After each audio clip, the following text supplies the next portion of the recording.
Hey guys, Kaiser here, and I'm here with a Starvader Freezeray Dragon deck profile. It's a bit technical, and I really enjoyed playing this. It's very budget as well, actually. This guy was £2 on its own, and the other card that I'm using was very, very cheap as well, as the Vanguard. Only thing I would say would set you back is the Null Guards, but if you happen to have those on hand, this could be a very fun deck just to throw together and have a bit of a laugh with. I can't say it'll be topping any tournaments anytime soon, but it's a genuinely pretty fun deck. It's pretty good as well. It's very good stun. You get lots of locks there for free.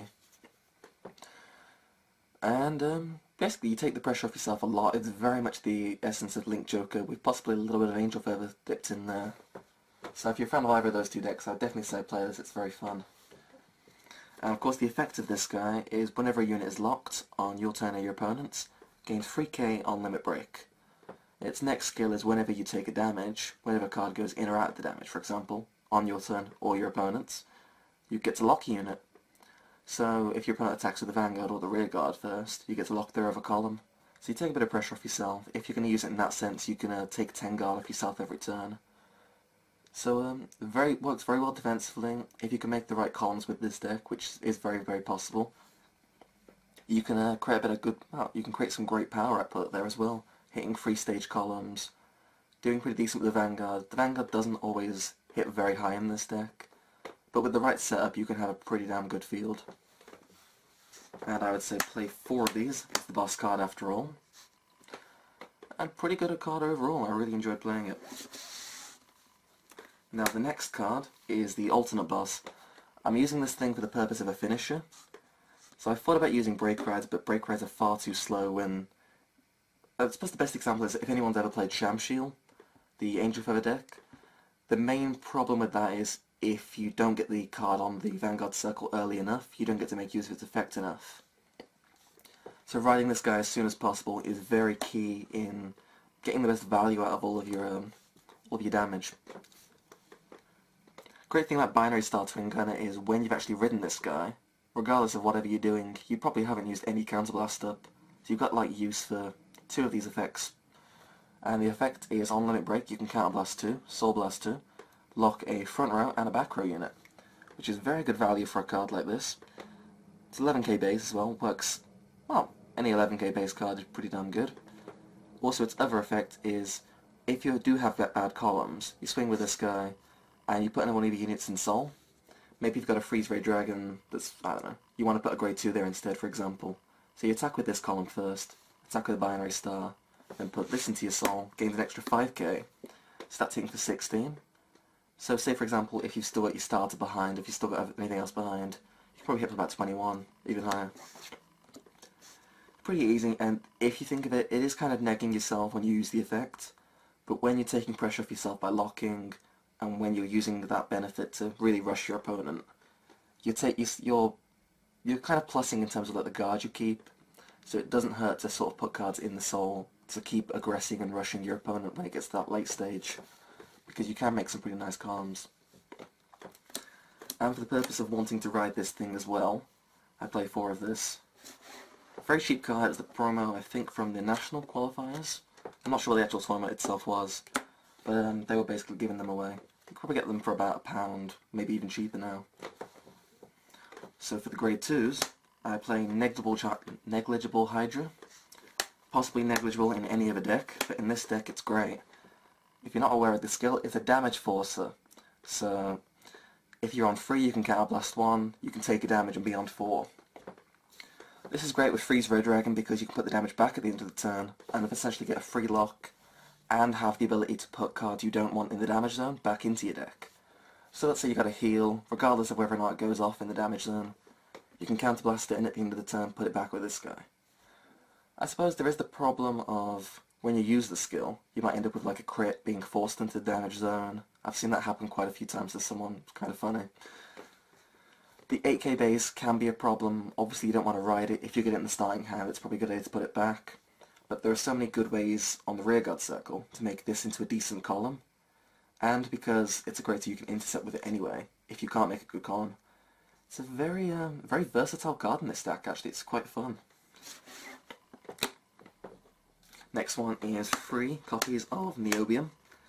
Mainly because you're locking stuff quite a lot, quite free. So the potential to use this guy to make better columns as well, or just to hit the opponent very hard in the face, is very fun too. Gets 2k every time a unit's locked, so if you lock 2 units it goes up to 13, with an 8k boost behind it that's 21. So if you plan your columns out with this deck carefully, you can hit those 3 stages very easily. And with the previous card and this one are both the alternative rides to Hydra, so generally you don't always have to worry about riding Hydra because you've got some pretty decent alternatives, especially this 10k defensive ride. And it also works very well with Lanthanum on the rearguard circle, being able to make an easy 21k column with 2 locks. But yeah, great defensive ride. Love 10ks. If you are playing anything like an 8k, or if you're playing 6ks as grade 1s, it's definitely a good choice to play 10ks. I've tried the 12s, but they do require a Star Vader, which Binary Star is not, sadly. So that takes a little bit of synergy away from what could be done. But I think the 10ks are just a better alternative anyway because of defense.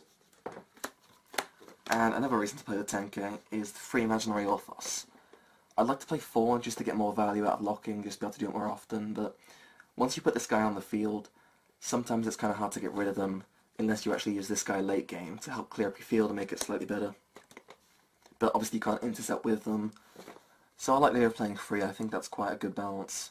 And if you play it on the rearguard circle behind another rearguard to the side, there are a number of things you can put in front of it which do make it slightly better. Next we've got 4 Lanthanums. Great for making columns better. The more you lock, the more power you get out of this guy. Not much more to be said. Whenever a card is locked, it gets 2k for anyone who's not familiar with the effects. And 7ks, also pretty decent, not a bad ride. As with this guy, standard Binary Star, 8k grade 1. Great ride, works well behind the Hydra because it's a static 16k column all game, so you might not even need to intercept with it. Works behind several other units like Niobium, so when you get a couple of locks off, you can hit for 21. And yeah, I think I already said this, but great defensive ride. Finally for grade 1s, we've got the Null Guards. Now, in the past with Link Joker, I've said that you could probably get away with playing 3 Null Guards, but I feel like with the amount of decks we have running around that apply Vanguard pressure, or the ones that apply pressure with their Vanguard. So I believe Machining can do this, they can beef their Vanguard up by 10k. Probably not the most prime example, when we have things like Vague, the Rebirth, Raging Form, I'm sure there are a few others as well. But yeah, Null Guards are great for when those Vanguards are swinging for like 30k, so it saves you a lot of guard. And of course, if you damage check these things, you can put them back in the deck using your damage forces, which is quite fun. Standard trigger lineup. 4 Wise sold out for criticals. 4 of the new set 15 criticals. You could probably get away with playing different artworks, of course, just to if you want to troll your opponents. It does confuse people when they're trying to work out what your trigger ratio is when they see 3 different types of critical artwork. The same's to be said with this draw artwork, which is the purpose here. So, 4 draws, pretty standard. But obviously the alternate artwork makes people maybe consider that you might be playing 6. So, can throw people off. Finally, 4 heals. Heals are great anyway. They get you a chance to use this guy's effect way more often. Especially if you end up putting them back into the deck, even after you've used them. Regardless of whether or not they actually go off in the damage zone. You can put them back, which is really fun. There's not much to be said more about triggers. I would say you might be able to get away with 12 criticals. I always like testing with those just for fun. But I feel like it's a pretty decent balance at the moment. I might test a bit more with the triggers, and if so, I will put a little update in the comments or the description of the video. Finally, the starter is Unicorn. 5k base, very cheap lock. If you're in the situation where you've got Freezeray Dragon on the Vanguard and you play a Damage Forcer, you play this guy, Counterblast 1. Effectively, you've just locked 2 front row units with this and a Damage Forcer. So it really takes the pressure off yourself, and obviously 5k base isn't bad, except when this isn't on limit break. So it's a good idea to move him to the side, not just behind the Vanguard. Anyway, this was the Freezeray Dragon and Twin Gunner profile. Let me know if you guys enjoyed it, of course, with a like. Subscribe if you want to see more content from us, and we'll see you next time.